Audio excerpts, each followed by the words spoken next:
Senator Asukwo from Cross River that drove Yaya Bello from Hilton Hotel. I was informed of everything. And when I got to know, hold on, the meetings was in 2 folds. He told him to commence my recall. And that he was going to fund it. Of course, monies changed hands that night. The second thing he told him was that he should try and kill me. I didn't make this public, but I wrote to the IG of police. And Akpoti told Yaya Bello, I am saying nothing about what I've said. He told him that he should make sure that killing me does not happen in Abuja, it should be done here. So it will seem as if it's the people that killed me here. I didn't make that public, but we did notify the security agencies of that. I called on the media houses. I called on This Day, I called on Punch, I called on a number of journalists that I know. I tried to get them publish the information ahead of time. That look, this is the nature of the meeting. They are going to commence my recall. But of course, the print media, if you don't have evidence, they will not be able to put it out. So they said, Natasha, do you have any evidence that your recall is being planned? I said, I don't have any evidence, but I know that the meeting took place and this was what transpired. But you see, 3 days after, the recall started and they called me, oh, you said it. I said, I did tell you that this was going to happen. But what is it now for us? We saw what happened. They came around, deceived our women that there was an empowerment program going on. They told them to come out with their voters card and lined up. They took advantage of our illiteracy. They took advantage of poverty. And to many of you, even those of you who are here, I watched a video of the poor old woman pleading that I should forgive her, that she was told. If you are here, or if her son, whoever it is, tell her I'm not upset. Even if those of you, even if you are here and you actually were cajoled or deceived to sign, I'm not upset with you. Because I know that they will not succeed with that illegal act. Allahu Akbar.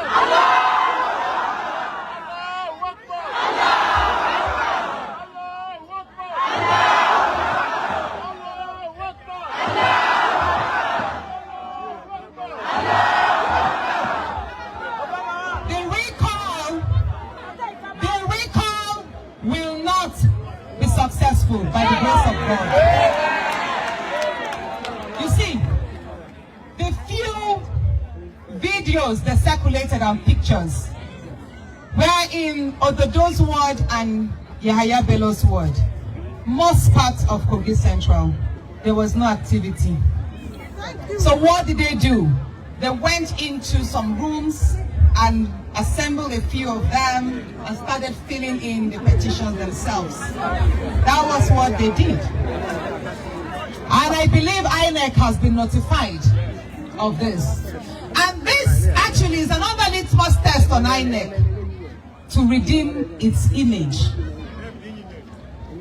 The recall.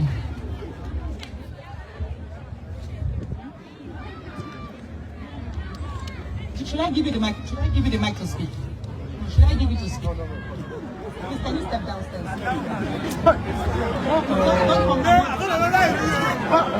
And then you professor. You come to me again, I'll give you the microphone to talk.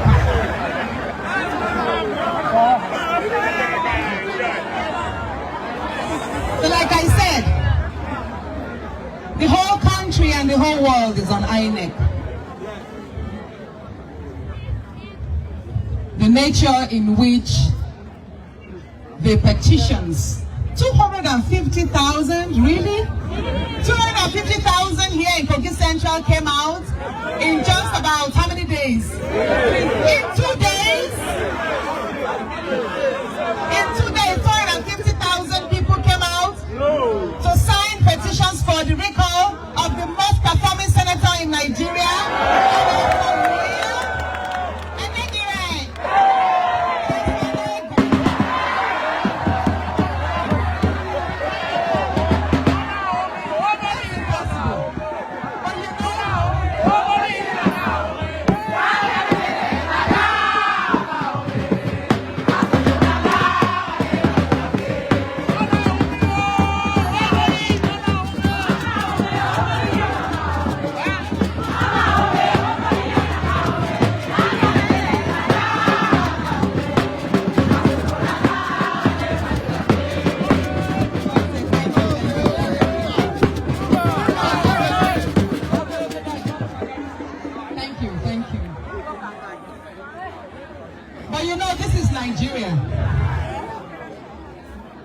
Nigeria.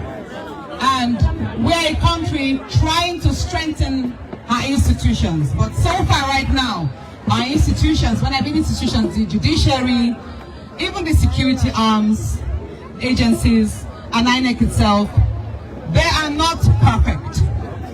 And when something is not perfect and working optimally, that means there are rooms for some, should I say, misadventures to take place.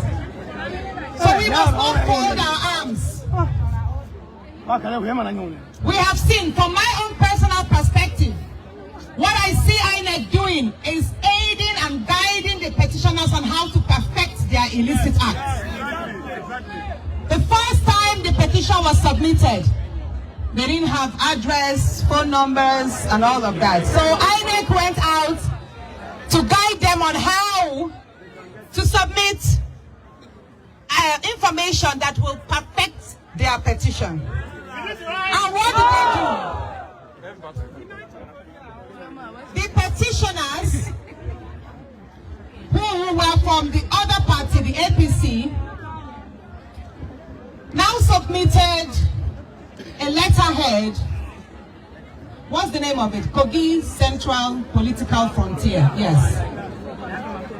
And the address there was number 4, Oboroke Eba, Oboroke. That address does not exist. And we ran a check on the status of registration of the association, which sponsored my recall, Kogi Central Political Frontier. And the CAC report came negative, that association is not registered. So I'm still waiting. I'm wondering why INEC has not yet made a statement to that effect, or sent people down to Oboroke here, which is just 5 minutes away, to ascertain whether that address is real, or have we stooped to the point whereby fictitious non-existing associations and individuals can call for the recall of a senator? Are we in a kangaroo country? No. We should not allow that. So now, I don't know whether the process will be stalled, but we are in court as well. Also, I don't know when they will come down here to verify you, but I will say this. If the time ever comes for the verification of the 250,000 people that signed for my recall, I trust that you will do right. I trust that you will speak, that you did not... What's going on with that car? It's overheating. Can you turn it off? Tell Demi to come out of that car and switch off. Demi, please come out of the car. Look at what's going on.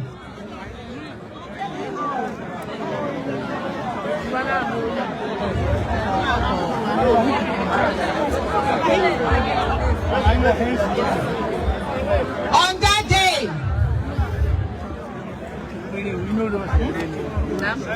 yes, or whatever it is, I know that if that time ever comes whereby you will have to face the verification of the signatures, I trust that you will speak your truth. That you gave your mandate to Senator Natasha Akpoti, and you are not ready to lose her as your senator in 2027. And if we decide to continue, we will still win again.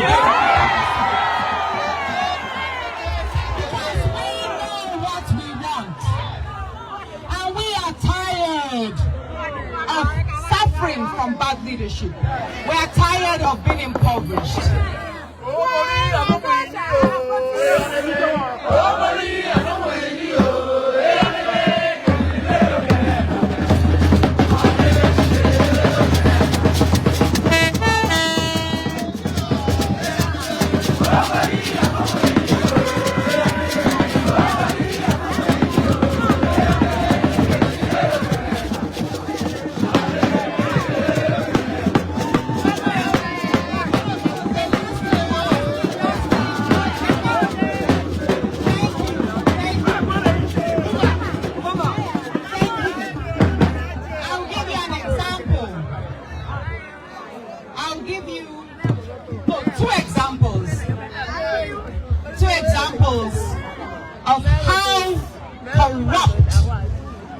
the institutions are, and that even the institutions that are trying to resist corruption, how they get punished and intimidated. On the 25th of March, that was just last week Tuesday, was supposed to be the final hearing and decision on my suspension at the Federal High Court. You know, we went to court on the suspension. So the judge, Justice Egwato, was supposed to sit, take all the pleadings and decide, which I believe would have been in our favor. And that means we would have had the suspension quashed, and I would have resumed duties at the Senate. But what happened? As soon as the judge resumed, he recused himself from the case. What that means is he withdrew from himself from the case. And why was that? The moment the case was assigned to him, the Senate President wrote a petition against the judge. Wrote a petition to the NJC and the DSS. And we all know why. Maybe the judge refused to play game, and that's why they wanted to take him out. But what I got to know, allegedly, is that the night before the Tuesday, which is Monday the 24th, that some threats were made, and that was why the judge recused himself. Allegedly, I heard so. So what does that tell you? Even though we say judiciary is corrupt, there are some good heads in the judiciary. But again, these good people, they get harassed and intimidated to do bad things. In a way, I would say God bless Justice Egwato, even though I wish he did not recuse himself. I wish he had the courage to just sit that day and determine the matter on merit. But God bless him anyway. Our case has been assigned to another judge, forgotten her name, a lady. Justice Nyako. Yes, Justice Nyako. And one more thing I was going to say. Yes. You see, the fact that we have leaders, when a person is appointed to a leadership position or elected to a leadership position, that does not mean that they are absolutely right in every decision they make. I was suspended for 6 months, which is against the Constitution. Nigeria's Constitution does not allow the suspension of elected officers. But again, the Senate says it is guided by its rules. But what does the Senate rule provide for suspension of senators? 14 days. It says maximum 14 days. Today is the 26th day. So who else, between myself and the Senate President, Dr. Akpabio, who is in gross violation of the Senate rules? Is it not himself? You see, here you have those in authority violating the Constitution and playing God through abuse of power. That is what is happening. My suspension, not only is it illegal, because the signatures that were used attached to my suspension were all attendance sheets. They were not signatures that were generated by senators themselves. It was an attendance sheet that they attached to the suspension report. So that suspension itself is saddled with lots of irregularities. And it amounts to gross they themselves, the entire team that sat on it, and the Senate President, that he was a judge in his own cause. All the entire procedure amounts to what they call gross irregularity, gross injustice. And I know that in the fullness of time, God is going to turn around that for our victory. You see, lies may tarry but for a while. Truth will always prevail. But while we wait unto God, because you see, God does things in miraculous ways. God's time is different. I've had to sit back and ask myself, what have I done wrong? Should I have kept quiet, maybe? But then, how much longer will I keep quiet and watch this man stifle me in that place? Probably almost making me invisible, ineffective there. How long will I keep quiet? Especially when I knew that many women are going through the same thing that I went through there. Many of our daughters who are probably even in universities, no matter how intelligent they are, some lecturers will have asked them to sleep with them before. It's our reality and nobody talks about it enough. Even in the banks or the corporate arena, we have some of our wives, our sisters, our mothers, even though they are married. But you know what? I have spoken the pain, silent pains of many women, and I'm proud I did. Because next time, it will be easier for another woman to do so. And hopefully one day, we will have stronger reforms and laws that will protect women in political spaces, in corporate arena, or in schools, everywhere. Our women will feel safe, whether they are married or not. So this is a journey not just for myself, but for all Nigerian women. And I'm grateful for your support. I'm grateful for your love. It's not over yet. Let's join hands together and resist. And we appreciate the good deeds she's doing. And we are connected with her in this journey of progress and economic development. And we will continue praying to God for guidance, for strength, and ultimately peace in our lands. Happy Salah. Happy Salah. Are you happy with the suspension? Are you happy with the suspension? Are you happy with the suspension? Are you happy with the recall? Will you give them chance? On our home,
prayer.